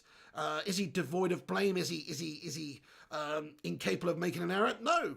He's also shown some vulnerabilities and weaknesses this season already as well. One being his in-game management yesterday. Say what you want about the selection. I will always defend a manager's selection to a degree. Because he's got faith in them. He knows what's going on behind the scenes. He knows what's going on in training. Sometimes if a player's impressed him in training, if he wants, it feels like the character of the player might garner a really good performance, then he might select a player that's, a little bit questionable, but that might work. So I tend not to try and question it so much. But what I do question is some of the in-game management. When I see him not taking off McTominay at half-time after the 45 minutes he had, I've got to question that. I have to question that. When I see him not taking Pogba off after the display he had and how shit he looked, I've got to question that, So he is making errors. You've got to say that, but every manager does. Oh, Jordan Lewis has just got here. YouTube never told me you were live. That absolutely sucks, man. Absolutely sucks. I hate it. People don't get the notifications for us on YouTube anymore. What's that all about, guys? Smash a 1 in the live chat if you did not get a notification for this stream. Smash a 1 in the live chat if you did not get a notification for this stream. Hassan Akhtar, what's going on, Hassan? Are you all good, matey? Good to see you, lad. Alan T says Pogba was poor against Arsenal. Absolutely dire, wasn't he? Dre Max says, Ollie garbage, our coaching staff as a unit is garbage. Why is it that fans act surprised by a result? We literally have the worst coaching staff in the EPL. Are you a Liverpool fan, Dre Mac? No, fair enough. I mean, look, to be honest with you, Dre, I understand, I respect your opinion, but if we were inept, if our coaching staff was inept, how would we be able to beat and beat well 2 of the top 4 sides in Europe last season? RB Leipzig got to the semi-finals of the Champions League and lost to PSG. PSG progressed to the final and lost in the final. So they're 2 of the best teams in Europe last season. How would we be able to dispatch of them so easily if our coaching staff was tactically inept? No, they're not. They're not tactically inept. They're just inconsistent. And unfortunately, the team is inconsistent. The players are inconsistent. Yeah. It's inconsistent. If we can get that consistency in there, we'll be all right. If the players had actually stepped up and not made that stupid error like Pogba did yesterday, and maybe you had a couple of better performances in there, Bruno turned up, Pogba turned up, Fred turned up. If you'd actually had individuals turn up like in some of the previous games, we'd have done a lot better in that game. There was individual errors. You can't just blame it all on Ollie. Solskjaer's got to shoulder some of the blame, but you can't just blame it all on Ollie. The players were shit, guys, individually. He's not the one making Pogba make that challenge. Ollie's not remote controlling Pogba to foul Hector Bellerin needlessly and give away an unfortunate. That's Pogba's doing. That's down to Pogba. It's not down to Ollie. So yeah, you've got to give everyone a bit of blame here. They all shoulder a bit of the blame. But certainly it's not all Ollie. Asan did not get the notification. That sucks. Thank you, Asan, for letting me know. Bunch of people didn't get the notification, man. Ellie, Vincent Bullock, Dre Mack, Strip Bear, DC0618, Vincent Bullock, Jordan Lewis, James Lindsay, Shark Hits, and Dan Lake. This is Gash. Ray comments, it's nearly 10 fucking years, for God's sake. Yes, 7 years since we won the Premier League. I hear you, mate. I hear you. I mean, we've got to be a little patient, though. It's not 7 years that Ole Gunnar's had trying to do this. We've had terrible owners, which are the main problem of this, and the different managers coming in. Arsenal haven't won the league for 16 years. You know what I mean? Arsenal haven't won the league for 16 years. The big guy with the 1 as well. Shazam with the 1. That's Gash that you guys aren't getting the notifications anyway. Thank you, Arsens. It's nice to be here. Let's scroll down to the bottom then. Thank you, Paul Rashford. Much appreciated. Omar Cash says it's not the player's fault. Who plays 4 midfielders in different positions? Pogba at left mid. You're having a laugh. Shit tactics. Ollie out, Poch in. Do you know what's funny, Omar Cash? Pete, you just can't win. People can't win. That is, I'm sorry, but that's just silly. And I'll tell you why. Pogba played left mid against RB Leipzig, and he ran the freaking show. And he was awesome, and he split them open. And his heat map, if you look at his heat map, he was all on the left side of the pitch. He was allowed to play on the left side of the pitch because Fred was playing there. He was holding, because was it McTominay? I can't remember who played holding in that game now. I've lost it. But I remember Pogba being on the left side of the pitch in that game anyway. And he played amazing. So to say that it's silly to play Pogba there, you can't win, can you? If he has a good game, hindsight is a wonderful thing. I'll say that again. Hindsight's such a wonderful thing. How can you say that it's silly to play Paul Pogba at left mid when Paul Pogba played so good there in the game against Leipzig? I don't get that.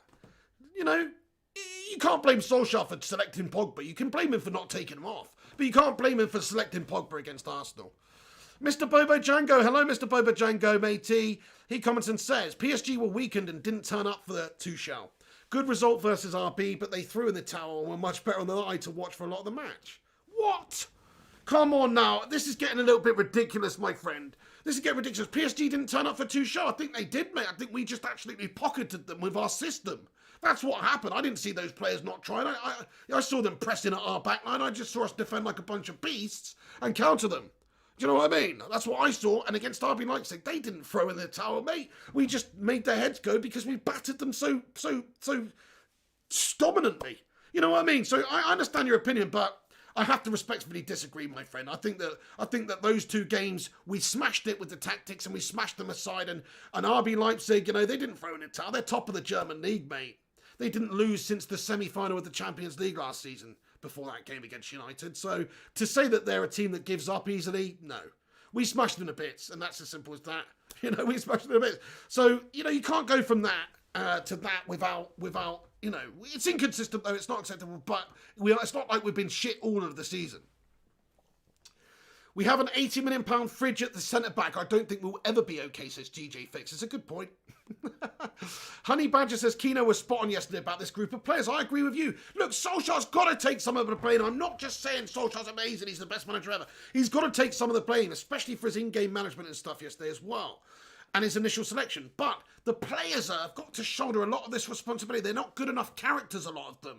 They're not motivating themselves enough. Roy Keane was right. He said him as himself as a player, you're stepping out there at Old Trafford regardless of whether the seats are empty or not. It's a cauldron of football when you're playing as a professional in a huge game against rivals in Arsenal. Like, that should be enough motivation for you as a footballer. It shouldn't be a case where you're not turning up and you're looking like an absolute melt for 90 minutes, like some of these world-class players that we've got. So I totally agree with Roy Keane as well.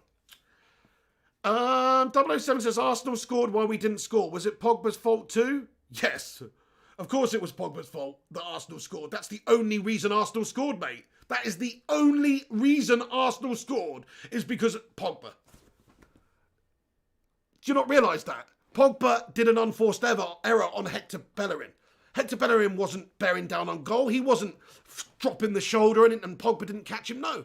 Pogba went up behind Hector Bellerin, who was taking it wide towards the line, going nowhere, and Pogba's flicked out, trying to get the ball and knocked him. It was directly because of Paul Pogba why we conceded a goal. That's the only reason we conceded a goal yesterday.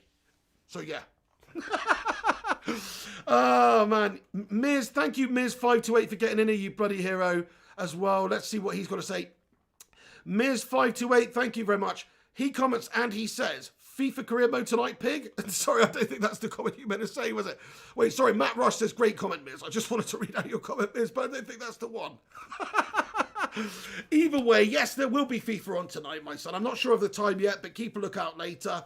I want to do another video later tonight, actually, so I'm going to probably come back about 9 p.m. and do another Manchester United news video. I'm going to go down all the latest news of the day, some of the stuff that's come out afterwards, some of what some people have said. I want to talk about Paul Pogba and his future of this football club in a bit more depth in a separate video. So I'm going to come back later on tonight, around about sort of 9 p.m.-ish, so keep a lookout for that, where we're going to get into Pogba, we're going to get into... you know, what really is going wrong at United here and with these players? What is really going wrong? We're going to analyse it a bit more. So come back later for that one. Will Hansen says, not the first time Pogba proves to be a liability. Very true. He's always inconsistent for us. So there you go. He's always, in fact, this season, I think he's given away 3 penalties. I believe he's given away 3 penalties this season. Yeah, 3 penalties Pogba's conceded since football restarted. He conceded against West Ham, Tottenham and Arsenal. He can't defend, man. He's not a defender. And he shouldn't be doing, he shouldn't be doing silly errors like that. I mean, even Solskjaer said yesterday it was ridiculous. I've got some quotes here I want to read from Solskjaer, actually. Guys, smash that like on the video, leave a thumbs up on it if you haven't done so, and get your thoughts and opinions in about anything we've discussed in this video so far. So, Solskjaer has denied that Manchester United's terrible home form is due to a mental barrier after Arsenal's 1-0 win made it 3 defeats and 1 draw from their 4 Premier League games there this season. So 1 draw and 3 defeats at home at Old Trafford this season. He denied that it's anything to do with a mental barrier. Maybe some people have been arguing about the fact that if you're a home side playing in a stadium right now, it's actually a hindrance as opposed to a help. Usually it'd be a help. You'd have that 12th man, they call it, that wall of fans who are supporting you and egging you on and screaming your name and cheering for you and supporting you. You'd have that, which you don't have. Now, you can say it actually benefits an away team going to an away stadium to play with no fans, because that element's completely gone. So if you're an away side right now, it probably actually helps a little bit more than usual. And if you are a home side, it probably hurts a little bit more than it would do usually to not have your fans supporting you there. Is it a massive factor? I don't believe that it is, but I do believe it's a factor. But anyway, the Gunners' first 3 points at Old Trafford in 14 years came from Aubameyang's 69-minute penalty. So Solskjaer had to say, he basically said, we've only got 7 points from 6 games, but this is what he said. He said, I don't think it's a mental thing. Home and away form is out the window with no fans in the stadium. You can't look at that. It doesn't really mean too much. We played fantastic on Wednesday. I know he said it's out the window, but I actually disagree with that. I think it does help the team that's away a little bit more than ordinarily. It doesn't really mean too much. We played fantastic on Wednesday, beating RB Leipzig 5-0, and now we lose. But we need to get points on the board. Now we need to focus on next week and Everton. Solskjaer, in regards to the penalty, he said we weren't at the races. He said we were too sloppy, too many passes went astray, and the rotation was not there. Sometimes you're playing against good teams, and today it was a soft penalty. I don't really know if it was a soft penalty. I just think it was a bad penalty to concede. You know, Pogba did foul Bellerin, and it was a poor penalty to concede. He said it had 0-0 written all over it the game before that, and that's true. The game did have 0-0 written all over it before that silly individual error by Pogba. Pogba conceded it and admitted that it was stupid. Solskjaer said in regards to Pogba, he says he needs to stay on his feet. Paul knows it's a soft penalty to give away. Similar to Nemanja Matic, you almost got a penalty. It's true, yeah. So, and Matic almost did get a penalty, but the referee decided not to look at the VAR, and that was a farce in itself. So that's another thing that went against us in that game, which I'd forgotten about. And look, he also said, we know it's a poor performance, but you know, we've got to get some points on the board. So Solskjaer, obviously, he's feeling this one. He's hurting. He's reeling from this. We have started the season awful. The league should be the most important thing for us, really. Sure, it'd be nice to win the Champions League, but you can't put all your eggs in the Champions League basket. We've got to focus on getting points on the board. So his pressure's on now. We've got Everton coming up. Big game. The pressure is on. Let's hope that we can smash up the toffees and make sticky toffee puddings out of those melters. Pogba, after the game, he said, we know it's a poor performance myself. I cannot give away a foul like this. He said, I thought I would touch the ball, but I didn't. I cost us the goal today with the penalty. Like I say, details, we have to do better. The team, myself, it starts with me. Fair play to him, said the right things. You know, he showed the remorse there. He says, I felt like I touched him a bit. I knew I was in the box. I shouldn't have given a penalty away like that. Maybe I was a bit out of breath. It made me do this stupid mistake. I will learn from that. I'm not the best defensively in the box. I can work on that. It's a fair point, you know, but he's given away 3 penalties so far this season. Don't put the challenge in then, Paul. But for a start, he shouldn't be on the pitch now, if you ask me. He's shown enough games this season, just alone in this game this season, just alone this season. He's shown enough from me that his inconsistencies are still there. And he's never going to do it week to week for Manchester United, ever. He's not done it over the last 4 years, week to week for United. Occasionally have a good game, yeah. He's never done it consistently, and he's also started this season off in the same manner. 1 or 2 good performances amidst a whole steaming bag of shit. That's all it is from Pogba. Anyway, I just wanted to read those quotes out from Solskjaer there. Let's see what you guys think briefly. I'm just going to stick around for a couple more minutes. I don't want to bore you entirely, but a couple more minutes, so have your say. Agrippa Chinhara says, hi Pig, just got home from work. Great to see you, Agrippa. I hope you had a good day. Lunardi says, I'm not here to troll you guys. I'd just like to share my ideas. I'm a diehard Liverpool fan. Know how you guys are feeling. We stayed 30 years in the shadows of bad ownership.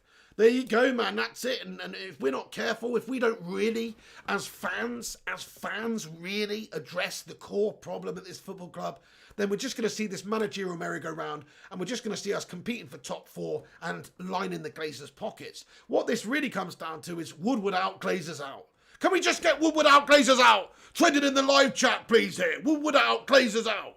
Because that's what it really should be. That's what we really should be talking about. They didn't back him properly. They didn't back the previous manager properly. So we are shackled by their ownership.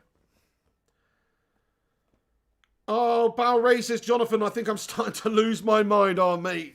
Oh, to be a United fan, eh? Paul Hand says, good job there are now fans there to watch the shite football. Shazad Ahmed says, Woodward out and Glazers out. Thank you, JH7HD as well. Josh Train says, Glazers out, Woodward out. Jake Howard says, it's no nut November, Pig. Yeah, it's not for me, dude. I don't partake in no nut November. That would be mental. Bernard Dean says, Woodward out, Glazers out. James Lindsay says, get them all out. Eddie A says, yes, Pogba never lived up to the hype, but what I'm saying is that this is what we got at the moment. I just don't want people jumping on his back. It's not going to help. Dude, this is what we've got at the moment. We've had him for 4 years of mediocrity, though, man. This is what we've got at the moment. We have got Donny. We have got Donny, though. We've got Donny van der Beek. Why don't we sign Donny, if not to give us competition for those places? We've got Matic, we've got McTominay, we've got Fred. You know, we've got Bruno. We have got options. We don't have to play Pogba. We don't have to pay a 300k a week prima donna just because he's on 300k a week, just because he's a big name. We don't have to play him. I want Solskjaer to be a bit braver in this next selection and drop Pogba. I do. I don't think Pogba's good enough for United. He might be good enough on his day. I know he's good enough on his day. Sometimes he's world class. It's only sometimes, though. It's very rare, in fact. It's like an Articuno or a Zapdos or something. It's like a legendary bird. That's what it is. It's like this rare legendary bird that you see occasionally once in a blue moon. That's what it feels like. Ruddy can't game. How's it going, Ruddy? What's going on, man? He says, where's he say? Where's he got to say for himself? Sorry, I've missed your comment there. Where's your comment gone? Ruddy can't game. How are you doing, mate? I hope you're having a good day over there in New York City, man. But sorry, dude, I've lost you. I've lost your comment. Oh yeah, Glazer's out, Brazzers in. Oh, fair play to you, lad. Yeah, that would be better. They probably, even a bunch of tits would probably do a better job than them.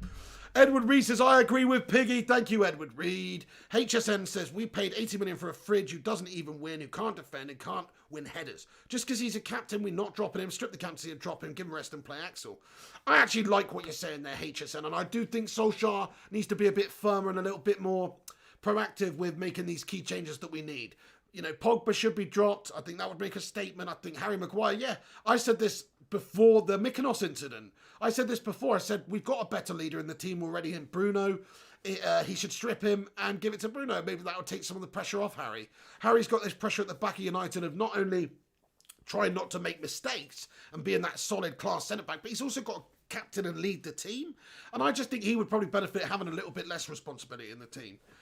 Will Hansen says Pogba should be on the bench. I agree. Like, he's a good impact player off the bench. He's looked good off the bench. Start him on the bench. It's not going to hurt. Jordan Lewis says Donny needs games. I hear you, Jordan Lewis. I can't believe he's not played as much. Or it's not played as much as he has done. You know, to be honest with you. Kasiri says, you what? How's it going, Kasiri? Are you all good? The Vutinator. Hey, that United family. Yo, yo, yo. How's it going, that United family? Thanks for getting in here. Legends among us here. Thank you very, very much for getting in. 007, Jake Harold, Josh Drain, Bal Ray, Rush Mano, Edward Reed, Timothy Young says we need Phil Jones. Tornado says you need another midfielder. Yes, exactly. If we'd have got Thomas Partey in this summer, which we should and could have done, then we would have been a lot better off this summer. Unfortunately, our Glazers and owners and Woodward, they didn't want to back Ollie in the summer properly. We should have got a centre-back. But people give him Pep all this. He's not getting any pressure on him whatsoever. But he's spent a lot of money and he's doing shit too this season. Just because he's a big bald bastard with a good track record, and nobody cares about Manchester City because they got no fans. They don't get the column inches in the papers, etc. It's all the pressures on Ole Gunnar. Jordan Lewis and new 2 centre backs. Absolutely. Edward Reed says, who is our vice captain? Our vice captain right now is. I don't know, actually.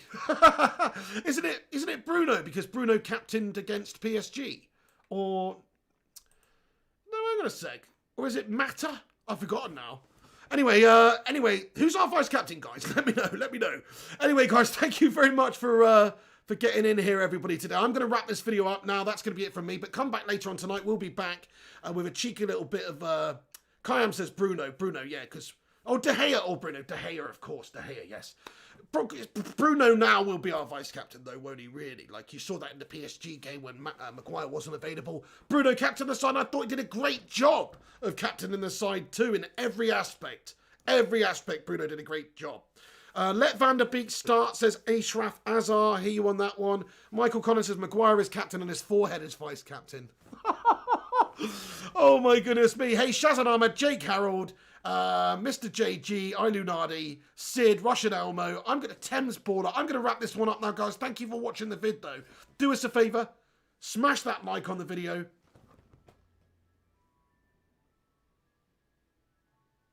Can you hear that, guys? There's a fucking ice cream van outside. It's the 2nd of November. It's winding and bloody gale and windstorms and freaking pissing it down outside. Can you hear that, guys? There's a fucking ice cream van outside. What the hell's going on? Can you hear the wind? It's the 2nd of... I'm just like, what the fuck? It's the 2nd of November. It's filth outside. There's a fucking ice cream van doing the rounds. I'm off to go get myself a cornetto, guys. Right, then have a great evening. Smash that like on the video. Subscribe to the channel if you're new to the channel. And I'll be back later on with another United news video. We're going to go over... a bit more into Pogba and also some of the other United breaking news and stuff like that. I hope you have a great day. I really appreciate every single one of you that's gotten here. Peter Coveney, how you doing? Fire up. Miz528, Asan Akhtar, Edward Reed, Sid, DJ United, I'm not doing No Nut November, no, G-Wolf, Ruddy Can't Game, Kayam, Tornado, The Vutinator, yes, and 99's the way to go, Kayam, that's the daddy with the flaking. Michael Collins, Fire Up, Agrippa Chinhara, Tornado, Fred Cranham, Johnny Gallagher, Rush Mano, Miz528, Asan Akhtar, Mr. JG84, Thames Baller, everybody else, thank you so much for watching. Dan Lake, MBE Paul Rashford, Michael Collins, Michael Shows, Johnny Gallagher, Tornado, Fred Cranham, Sid, Jake Howard. That's going to be it for me. Thanks for watching the stream. I will see you on the next one. Stay classy. Have a good one. There's no, I'll tell you what, screw it, I'll play it. I'm going to do that before this evening's video, actually, update the end credits, because there's a bunch of people I've got to add. But here we go anyway. Thanks for watching. Smash that like, subscribe. Minato Namikaze, Wiggy, Rush Mano, Devil of a Red, HSN, Eric the King, Jordan Lewis, Jake Aaron, Vutinator. Have a great evening, everyone. I'll see you later. Keep a lookout on the channel. We should be back about 9 p.m, maybe 9:30, with another United video. And then we're going to be doing the FIFA stream later on tonight. We're bringing career mode back, lads and lasses. Get in there, my son. So I'll see you late night for late night bit of FIFA. Anyway, guys, thanks for watching. See you soon. This is the Pig. And come on, United. Legends, guys. Thanks for watching the stream. Thank you, Rush Mono. It was a great debate, you know. I mean, you know, to be fair, you know, some of you probably get pissed off with me and my opinions. These are just my opinions, guys. Don't take it. I'm not trying to force my opinions on you, and I'm not disregarding your opinions. These are just, I'm just a football fan, and these are my opinions. Some of you will agree with them, some of you won't. That's fine. You know what I mean? But either way, please do us a favor and smash that like on the video and subscribe if you're new to the channel. And these people going down your screen right now are all the legends that support this channel by being members of the channel. Tier 2 channel members and above appear on this list, and also Patreons do. But I've got a few to add. I'm sorry, guys. There is still a few to add, and I will do it. To be fair, the last couple of vids I've been doing a different type of member shout out where I've just got all the members up and shouted out all the members. But it takes like freaking 3 minutes or something. So I'm just going to do it this way, and I'm going to add the next couple very, very soon. But if you're not on this list, don't worry, you will be very, very soon. And much love to all the Bacon Brigade. Thames Baller, Tornado, Balray, Fire Up, Shazad Ahmed, Fire Up, Rushy, Jake Harold, Ruddy Can't Game, Ellie, Mr. JG, and Shazad Ahmed, everyone in here at the end of the live chat as well. Have a great day. Much love from the Pig. I'll see you soon. Thanks for watching this video. Ollie in or Ollie out. Come back afterwards and have your say on Ole Gunnar Solskjaer. See you later, lads and lasses. Take it easy.